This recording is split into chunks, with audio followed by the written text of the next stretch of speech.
Hey, Trey here.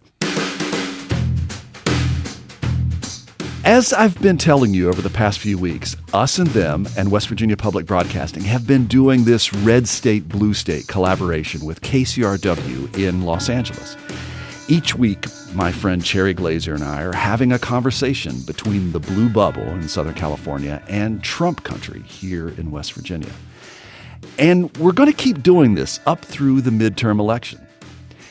Now, in the past, President Trump has written off the science that supports assertions that humans are causing climate change, and he writes it off as a total and expensive hoax.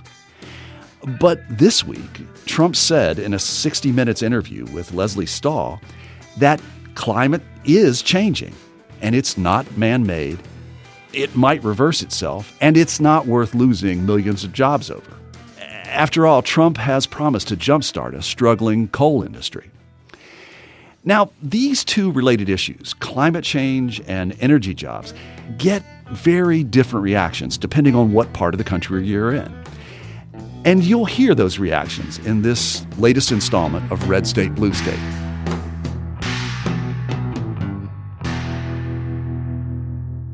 I'm Trey Kay, host of the Us and Them podcast from West Virginia Public Broadcasting. And I'm Cherry Glazer, a host at KCRW in Santa Monica, California.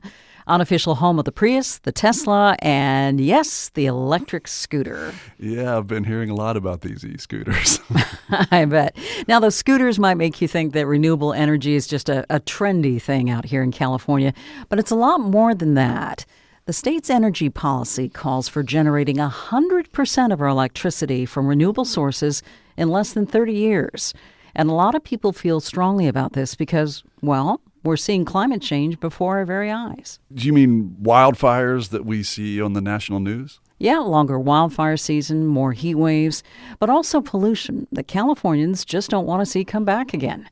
Todd Mesereau covers cars and tech for KCRW, and he put it this way. When I first got to L.A. in the late 80s, the air was not nearly as good as it is today. I mean, great strides have been made to keep the air clean, and it's a massive public health issue and personal health issue. So I'm definitely concerned about the push by some people to roll back clean air standards. The push by some people, it sounds like Todd's talking about the Trump administration's approach to fuel emissions, right? Cars, but also coal. I mean, the whole country has watched Trump's promises to coal country. And some Californians see it as moving the country backwards. I mean, we've got way more green energy jobs out here than there are coal miners. One listener we talked to, named Martha Alkihai, she told us she's taking the long view. In the long run, how do decisions we make now and votes we cast now and things we invest in now, in the long run, how will they impact my kids and my grandkids and everybody else's kids, right? If we really think about that, how our kids will look back on what we did now in our lives, and will it be to their benefit or not? I think we make better decisions that way. And so whether we believe exactly in the science of global warming or not, we can see the results of pollution, right? We can see the results of us taking better care of our own backyard. Now, Marta also had some questions for people in coal country, Trey. Okay, hit me. I would ask, whether they are getting the right answers from their local and state officials about long-term planning for when there are no more coal jobs. So is enough money being invested in education? Because they may be able to hold on to their job right now in the coal industry, right? But what about their kids and their grandkids? Will they be able to get that kind of a job, or do they need to be prepared for a different kind of job? Everything is moving so fast that we have to prepare our kids to participate in the world or be left out. So in a nutshell, I think the view from here is, do people in your neck of the woods really believe that coal is coming back? And if so, for how long and at what cost? And I think these are really good questions, Cherry. And I put some of them to Jason Edwards. He's been a coal miner for 3 decades.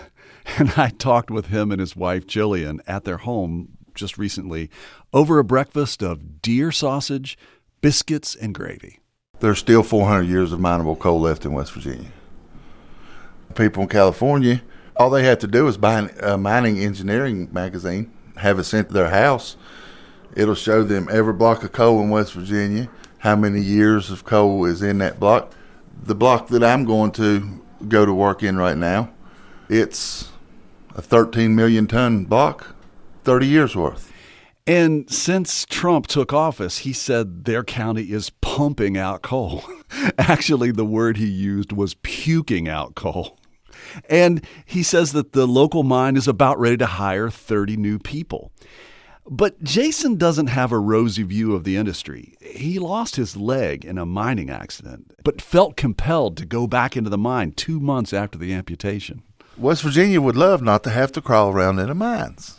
But we just don't want the mines shut down until they find a better way. People would love to find a better way. We just don't want to starve to death waiting for them to find one.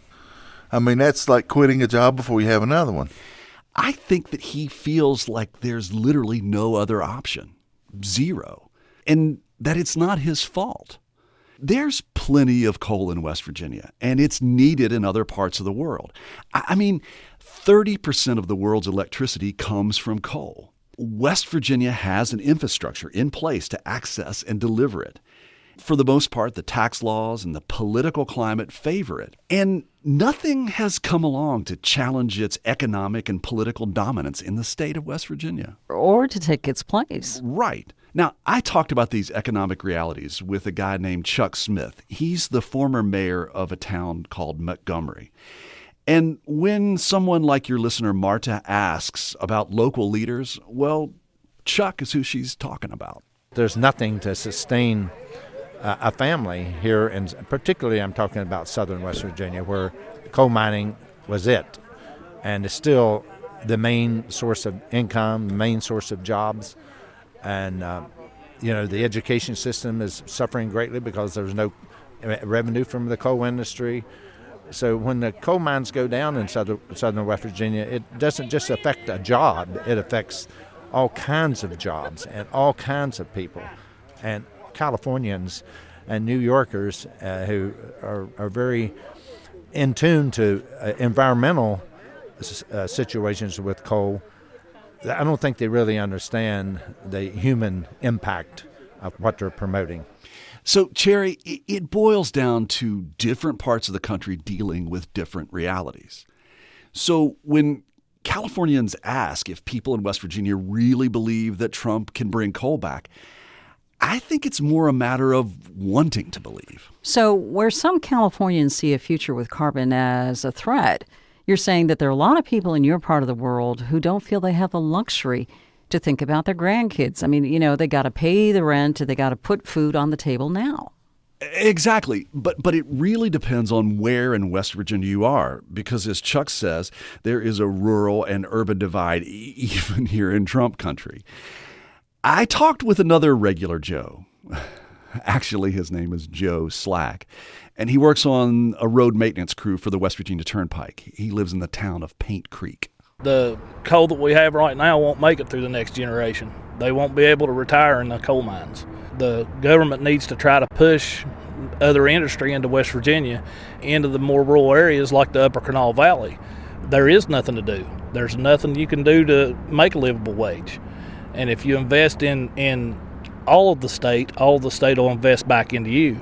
So it sounds like people there may have different ideas about exactly how long this is all going to take to play out, but that many of them feel stuck. Yeah, or trapped in a mine. Okay, well, we'll be taking on another tough issue next week, immigration. Thanks a lot, Trey. Yeah, we'll talk to you next week, Cherry. In difficult times, music gives us peace, brings us together, and helps heal us. It calms our nerves and brightens our days. That's why we're bringing you classic episodes of Mountain Stage on air and in our podcast. This is Larry Gross, host of Mountain Stage. Find something that's familiar or brand new and feel the power of live music on our website, mountainstage.org.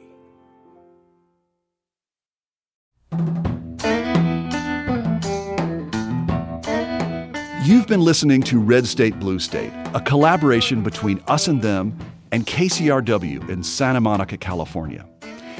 This is one of several conversations that we'll present each week leading up to the midterm elections, and we want to hear from you. If you're in a red state, what would help someone in the blue bubble better understand you?